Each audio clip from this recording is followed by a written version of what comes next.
The cypress trees rose like skeletal fingers from the murky waters of the bayou, their knotted branches tangled with Spanish moss that swayed gently in the breeze. Ariel stepped off the bus and onto the cracked asphalt of Bayou Noir's main street, the humid air enveloping her like a damp shroud. It had been 10 years since she'd last set foot in her hometown, and the familiar sights and sounds brought back a flood of memories she'd rather forget. Yet, here she was, drawn back to the place where her family's secrets and lies had haunted her for so long. 10 years ago, she'd left Bayou Noir after her mother's death, seeking escape from the pain and the memories. But now, her grandmother's text had summoned her back, to manage her estate and to confront the past she thought she'd left behind. As she walked down the street, her bag slung over her shoulder, Ariel muttered to herself, "What am I doing here?" She felt lost in thought, her mind a jumble of emotions. Everyone around her seemed busy, hurrying to their destinations, but she couldn't shake the feeling that she was here for a reason that went beyond just settling her grandmother's estate. As Ariel arrived at her grandmother's place, nostalgia washed over her. The old Victorian house loomed before her, its porch creaking in the gentle breeze. Memories of lazy summer afternoons, whispered secrets, and warm winter nights spent snuggled up by the fireplace flooded her mind. Madame Leblanc, her grandmother's housekeeper, greeted her with a warm hug. "Ariel, chère, it's so good to see you." "Madame Leblanc, it's great to see you too," Ariel replied, her throat tightening. "How are you?" "I'm managing, chère," Madame Leblanc said, her eyes clouding. "But it's not the same without your mother." Ariel nodded, feeling a pang of sadness. "I know, I miss her too." As they entered the house, Ariel noticed everything looked just as it had when she was a child. The same faded rugs, worn armchairs, and family photos on the walls seemed frozen in time. Her grandmother, Meme, smiled from the living room. "Ariel, chère, it's so good to see you," Meme exclaimed, embracing her warmly. "I'm glad to see you too, Meme," Aria replied, feeling a sense of comfort. As they hugged, Meme whispered, "I need your help with something. The full moon is approaching and, well, we'll talk later." Ariel's curiosity piqued. She pulled back to look at her grandmother. "What's going on, Meme?" Meme's eyes sparkled with a hint of mystery. "All in good time, child. First, let's get you settled." Ariel followed Madame Leblanc to her room, her mind buzzing with questions. As she unpacked, Madame Leblanc lingered, watching her with an expectant gaze before disappearing into the hallway. Later that evening, Ariel decided to explore the house. She wandered through the darkened corridors, her footsteps echoing off the walls. The air was thick with the scent of sandalwood and myrrh, transporting her back to her childhood. As she turned a corner, she stumbled upon a room filled with strange and exotic artifacts. Voodoo dolls, crystals and feathers adorned the shelves, while photographs of her ancestors hung on the walls. Ariel's eyes widened as she took in the images of her relatives, their faces stern and powerful. One photograph in particular caught her attention. It depicted her great-grandmother, a regal woman with a fierce gaze, wearing an elaborate headdress and holding a staff. "What are all these things?" Ariel wondered, her fingers tracing the intricate patterns on a nearby vase. Just then, Madame Leblanc spoke from behind her. "Ariel, chère, your grandmother wants to see you in the kitchen." Ariel's curiosity piqued. She made her way to the kitchen. Her grandmother, Mimi, stood at the stove, stirring a bubbling pot of gumbo. The aroma filled the air, transporting Ariel back to her childhood. "Mima, what's going on?" Ariel asked, feeling a sense of trepidation. Mima turned, her eyes gleaming with a knowing glint. "Sit down, child." Ariel obeyed, her heart pounding in her chest. "You see, Ariel, I didn't just ask you to come here to take care of me," Mema began, her voice low and mysterious. "You've been away from our family's traditions for too long. It's time you learned about your heritage, Cher." Ariel felt a shiver run down her spine. Her mother had rejected their family's voodoo practices, leading to a rift between her and Mema. Ariel had always felt caught in the middle, unsure of where she belonged. "I don't know, Meme," Ariel said, feeling a sense of unease. Mema's expression turned stern, her voice firm. You can't ignore your roots, Ariel. Your mother rejected our traditions, and look what happened to her. I don't want you to end up like her. Ariel felt a surge of frustration. What did Mema mean? What had happened to her mother? But before she could ask any questions, Mema continued. The mermaid's curse won't let you ignore your heritage, Ariel. You must learn to harness your power, to understand the traditions that have been passed down to you. Ariel's mind reeled with questions. What mermaid's curse? What power? But before she could ask any questions, Mema stood up, her eyes glinting with a knowing light. Let's eat, child. We'll talk more later.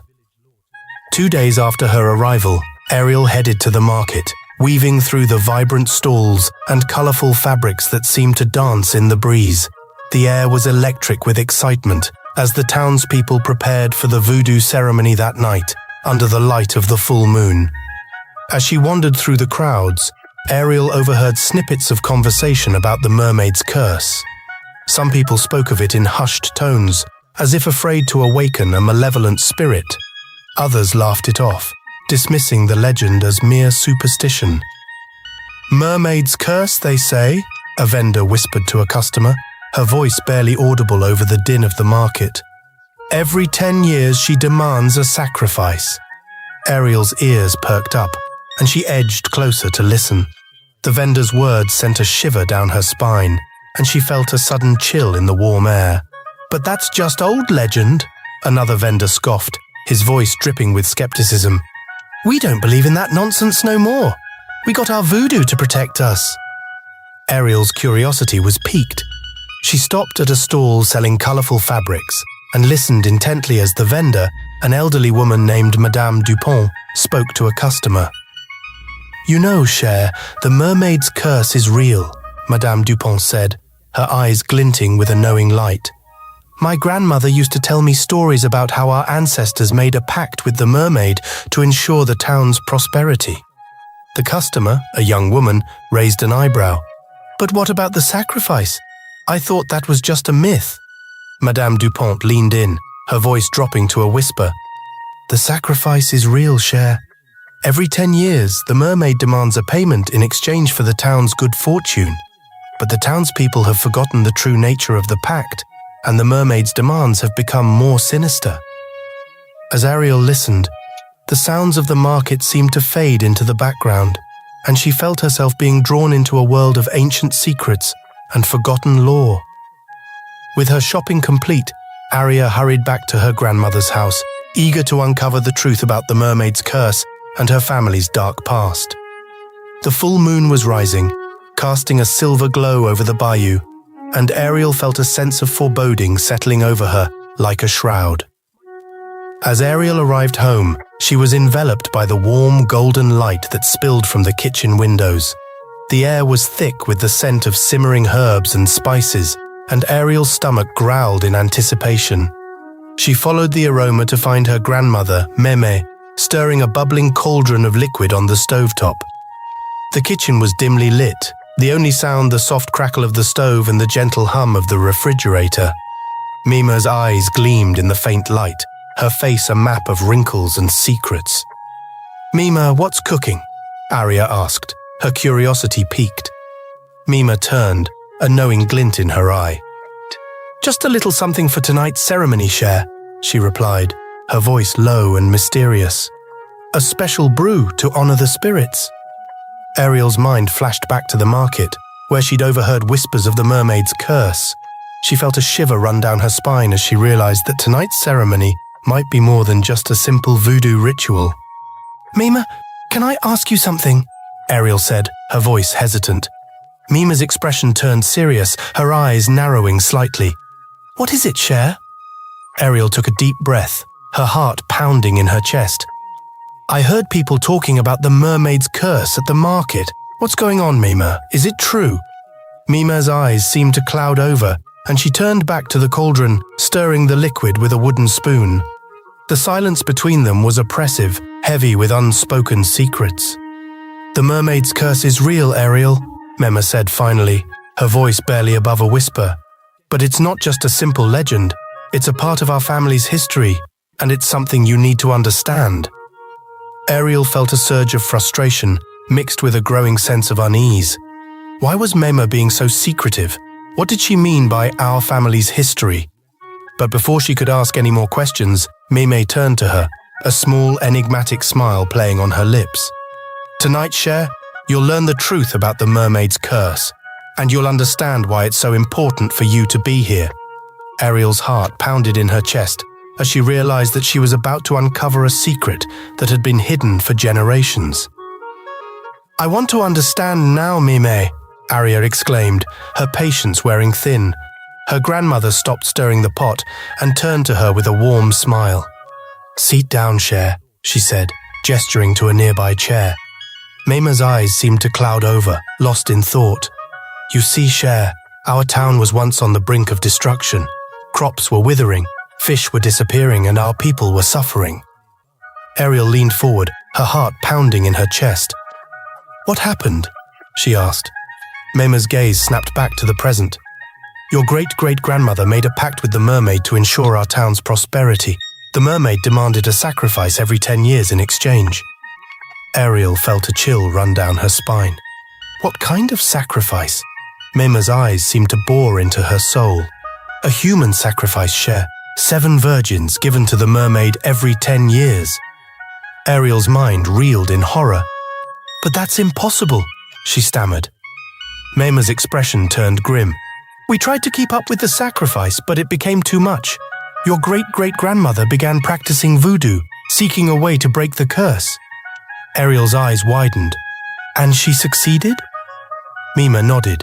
The voodoo spirit granted her powers, and she restored our town's good fortune. But the mermaid was not pleased. She began killing our youths, seeking revenge. Ariel felt a surge of fear. What happened next? Mima's eyes flashed with determination. Your great-great-grandmother confronted the mermaid, stopping her killing spree.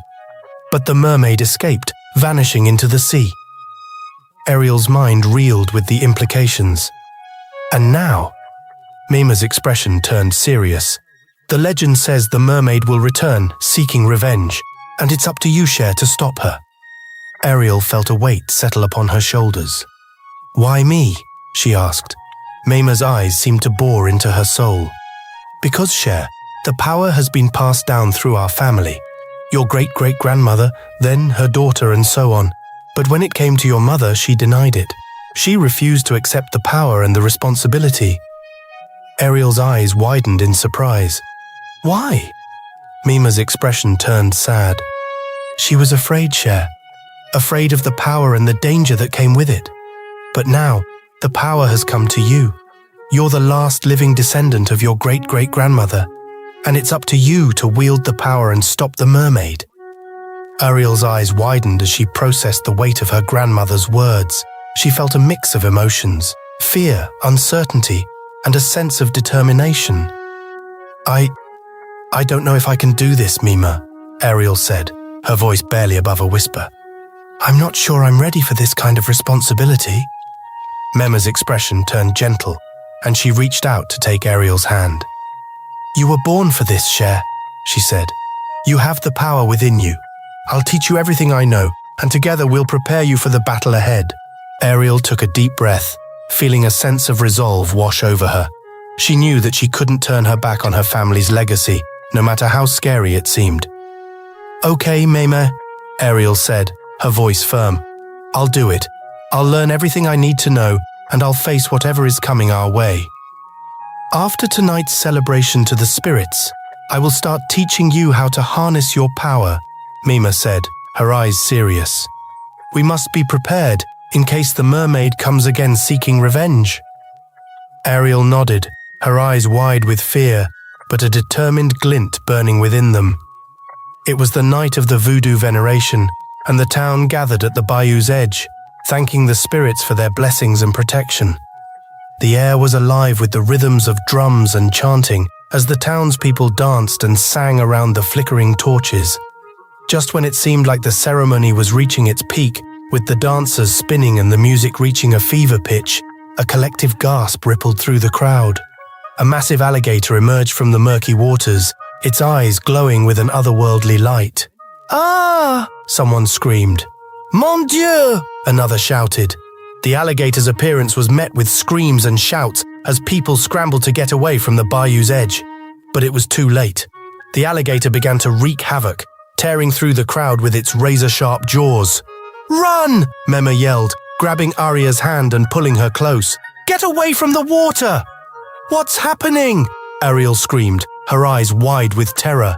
"Stay quiet!" Mima hushed her, closing her mouth with a firm hand. As the alligator continued its rampage, the townspeople fled in terror, leaving behind the shattered remains of their ceremony. The night air was filled with the sounds of screams and chaos as the darkness closed in around them like a shroud. "Oh dear God, save us!" someone wailed. "It's the devil's work!" another shouted. Just as it seemed like the alligator was going to destroy everything in its path, it suddenly stopped, turned around and walked away into the darkness.